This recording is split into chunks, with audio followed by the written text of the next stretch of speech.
안녕하세요. 경제를 요리하는 남자의 박정호입니다. 자, 오늘은 붉은색에 숨어져 있는 경제적 효과, 이것을 살펴보려고 찾아왔습니다. 사실 붉은색을 얘기하기에 앞서서 우리 인간은 무엇인가 경제적 의사결정을 하기 위해서 여러 정보들을 받아들여야 되는데요. 이 정보들이 들어오는 경로들이라는 게 오감을 통해서 들어오게 되어 있습니다. 그 물건이 좋은지 안 좋은지를 확인하기 위한 촉감이라든가, 그 물건이 좋은 향이 나는지 안 나는지를 확인하는 냄새와 향, 이런 것들도 있을 거고요. 그 다음에 가장 결정적인 우리의 정보는 시각을 통해서 들어오겠죠. 촉각, 후각, 미각 다 있지만 제일 결정적인 요소는 역시 시각입니다. 과학자들은 우리가 이렇게 시각에 결정적으로 좌지우지 되는 이유는, 시각 정보는요 바로 빛의 속도로 우리에게 전달되지만 청각은 음속, 빛의 속도보다 훨씬 느린 음속으로 전달되기 때문에 바로 우리는 벌써 시각으로부터 들어온 정보에 사로잡히게 되고 거기에 많은 선입견이 형성된다라는 말들을 많이 합니다. 자, 그렇다면 시각으로 들어오는 정보들 중에서 우리에게 가장 결정적인 영향을 미치는 게 무엇이냐? 저는 단연코 붉은색에 주목해야 된다고 말씀드리고 싶습니다. 먼저 이 붉은색에 대한 재밌는 실험 결과가 있어서 하나 소개해 드리려고 하는데요. 2009년 브리티시 컬럼비아 대학교 연구팀에서 붉은색에 대한 흥미로운 실험을 수행해 본 적이 있습니다. 이 연구팀은요, 실험자들을 두 개로 나눴습니다. 두 개로 나누고 나서요, 각각의 실험 집단에게 2분 동안 36개의 단어를 보여주고요, 다시 20분 뒤에 이 36개의 단어 중에서 몇 개나 기억하고 있는지 그런 실험을 진행해 봤습니다. 그런데 이 당시 한쪽 그룹에는요, 이 36개의 단어를 붉은색 배경 아래 제시해 주었고요, 다른 그룹에게는 푸른색 배경 아래 같은 단어들을 제시해 줬습니다. 자, 실험 결과는 어떻게 됐을까요? 놀랍게도 붉은색 배경으로 제시한 그룹이 더 많은 단어들을 기억해냈다고 합니다.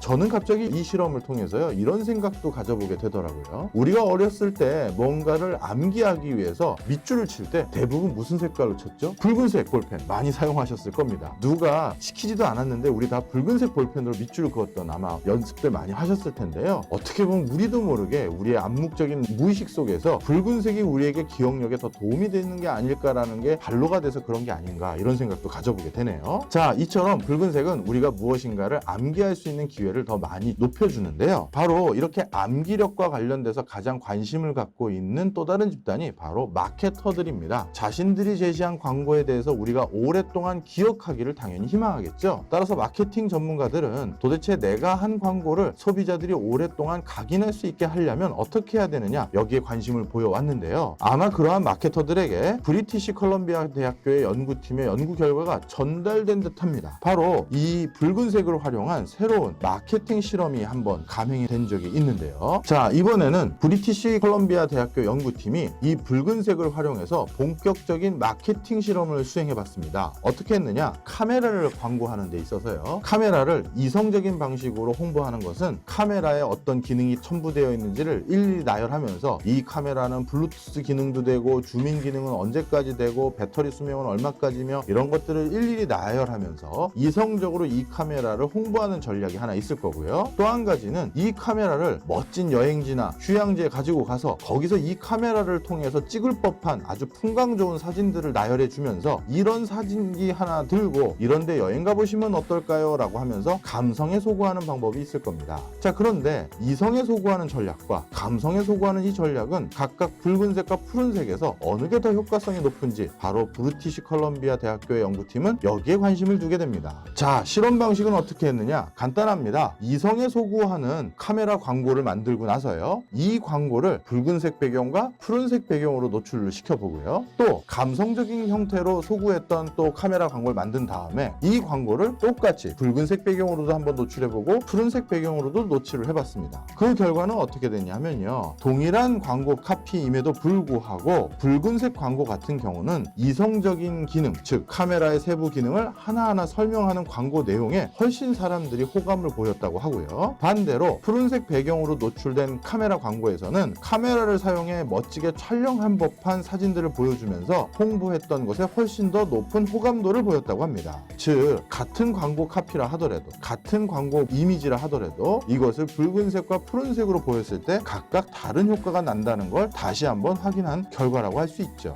자, 붉은색에 대한 주목도는 이처럼 많은 선행 연구들을 통해서 주목도가 점점 높아지게 됐고요. 이 붉은색에 관심 있는 학자들은 비단 경제학자들이나 마케터들 뿐만 아니라 문화인류학자들 역시 붉은색에 큰 관심을 보이게 됐는데요. 문화인류학자들은 우리 인간이 특히 이렇게 붉은색에 강렬함을 느끼고 붉은색에 큰 유혹을 느끼게 되는 이유가 무엇일지, 또 심지어 붉은색에 성적 어필마저 느끼게 되는 이유가 무엇인지에 대해서 문화인류학적인 관점에서 설명해 보려고 노력을 했습니다. 그 과정에서 그분들이 제시한 이론은 바로 영장류의 행태에 주목했는데요. 침팬지 암컷을 보면요, 배란기가 가까워질수록 혈류량이 증가하면서 피부톤이 평소보다 붉은색으로 변한다는 걸 알았습니다. 이렇게 붉어진 외관은 수컷 영장류에게 유혹의 신호로 작용했고요. 우리 인류 역시 이런 영장류의 진화 발전을 연속적으로 이뤄낸 결과물이기 때문에 바로 붉은색에 대한 남다른 호감, 또 붉은색을 성적으로 인식하게 되는 기능, 이거 역시도 우리도 영장류이기 때문에 그런 것이 아니냐라는 의견들을 제시한 바 있습니다.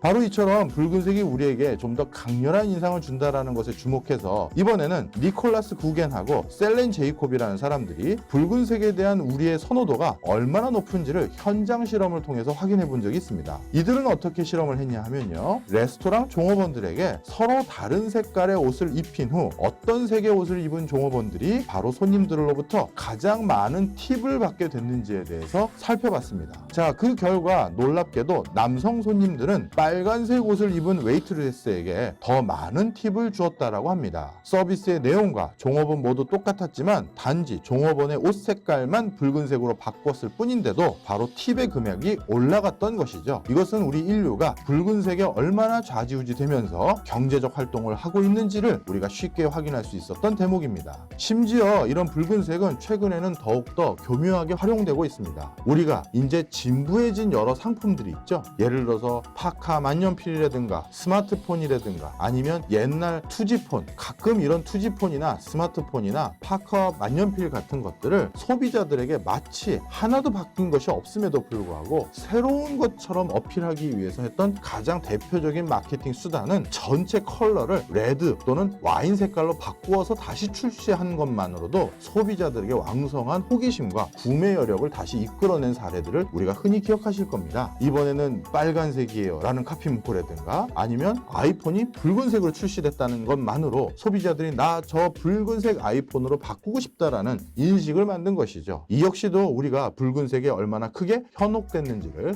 쉽게 알 수 있는 대목이 아닌가 생각됩니다. 자, 오늘 이 시간은 붉은색에 숨어져 있는 경제적 효과 설명드렸습니다. 저는 박정호였습니다.